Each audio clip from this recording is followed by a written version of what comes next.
Refraction क्या है? जबकि रे ऑफ लाइट दो ट्रांसपेरेंट मीडियम है, एक मान लो ट्रांसपेरेंट मीडियम 1, दूसरा ट्रांसपेरेंट मीडियम 2, तो एक में चल कर के आ रही है और दूसरे में एंटर कर रही है। जबकि रे ऑफ लाइट ऑब्लिकली एक ट्रांसपेरेंट मीडियम से दूसरे ट्रांसपेरेंट मीडियम में एंटर करती है।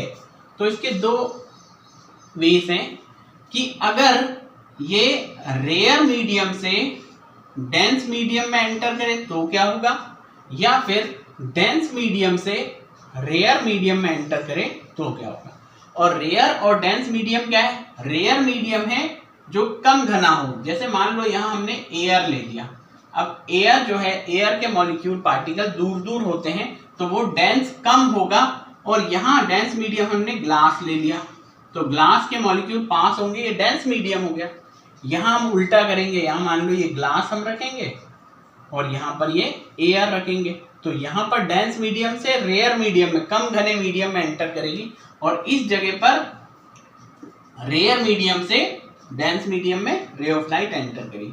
तो जब ray of light transparent medium 1 है ना, एयर, किसी रेयर मीडियम में से होकर के गुजर रही होती है और डेंस मीडियम में एंटर करती है, तो जिस जगह वो टकराती है, ठीक, उस जगह, उस सरफेस से एक हम नॉर्मल लेते हैं। नॉर्मल मतलब जो 90 डिग्री बनाता हो ऐसे, तो इसको n मान लिया, इसको n डैश मान लिया। तो जिस रास्ते से वो आ रही है, ये रास्ता चल रही है, तो ऐसे जाना चाहिए, पर रे ऑफ लाइट जो है कुछ और ही फेनोमेना शो करेगी कि उस रास्ते को वो छोड़ देगी और वो किस तरफ से होकर के गुजरेगी, नॉर्मल के पास से। ये नॉर्मल है तो नॉर्मल के पास से होके ही गुजर जाएगी यदि वो रेयर मीडियम से डेंस मीडियम में एंटर करती है। ठीक, अब देखिए ये होता है आई, यानी नॉर्मल और इंसिडेंट रे के साथ बनने वाला एंगल, और ये है रिफ्रैक्टेड रे और ये है नॉर्मल, तो इसके साथ बनने वाला एंगल जो आर कहलाता है। तो यहाँ आई जो होता है वो ग्रेटर होता है किसके, आर के। ठीक है, तो angle i is greater than angle r. तो हमने क्या सीखा कि जब रे ऑफ लाइट किसी रेयर ट्रांसपेरेंट मीडियम से डेंस ट्रांसपेरेंट मीडियम में एंटर करती है तो वो नॉर्मल की तरफ मुड़ जाती है, टुवर्ड्स द नॉर्मल आ गई, इस तरफ मुड़ गई, उसका रियल पाथ छोड़ करके इस तरफ हो जाती है। ठीक है, अब दूसरा जो है, मान लो ये रे ऑफ लाइट है, ये है इंसिडेंट रे, ठीक है, और ये है इसका नॉर्मल। अब क्या हो रहा है, ग्लास यानी डेंस मीडियम से रेयर मीडियम में एंटर कर रही है, तब ये जो रे ऑफ लाइट है इसका ये पाथ है, इस तरफ जा रही है, पर ये अब इस पर ना जा करके इससे अलग हट करके जाएगी। यानी अब ये क्या होगा, क्योंकि ये रेयर मीडियम में एंटर कर रही है तो ये अब टुवर्ड्स द नॉर्मल, जैसे ये टुवर्ड्स द नॉर्मल आई थी, ये अवे फ्रॉम द नॉर्मल जाएगी, यानी इससे भी दूर होके जाएगी, इस नॉर्मल से। ये है एन और एन डैश, तो ये ऐसे उससे भी दूर होकर के गुजरेगी।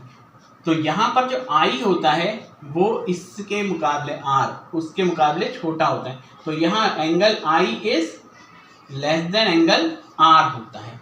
ठीक है, तो ये दो जो हैं वो रिफ्रैक्शन के क्या है, लॉस हैं, कि जब ray of light rare medium से डेंस मीडियम में एंटर करती है तो नॉर्मल के पास आ जाती है, इस तरफ आ गई है, पास से होकर गुजरती है, जबकि जब वो डेंस मीडियम से रेयर मीडियम में एंटर करती है तब ये क्या होता है, ये अवे फ्रॉम द नॉर्मल जाती है, अवे फ्रॉम द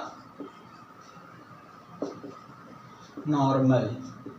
ठीक है, और ये क्या है, towards the normal, it is towards the normal. और अगर इसको आप याद रखना चाहते हैं तो ये है आर, ये है डी और ये है टी, तो आर, ठीक है, डी और टी, यानी आर से डी रेयर मीडियम से डेंस मीडियम में एंटर करने पर ये टुवर्ड्स द नॉर्मल हो जाती है।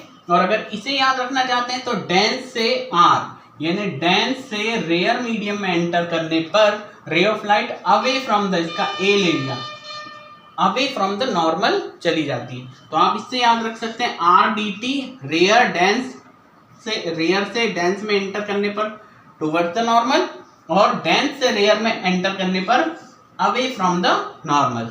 तो RDT एंड DRA ये दो ट्रिक्स हैं जो कि आप याद रख सकते हैं।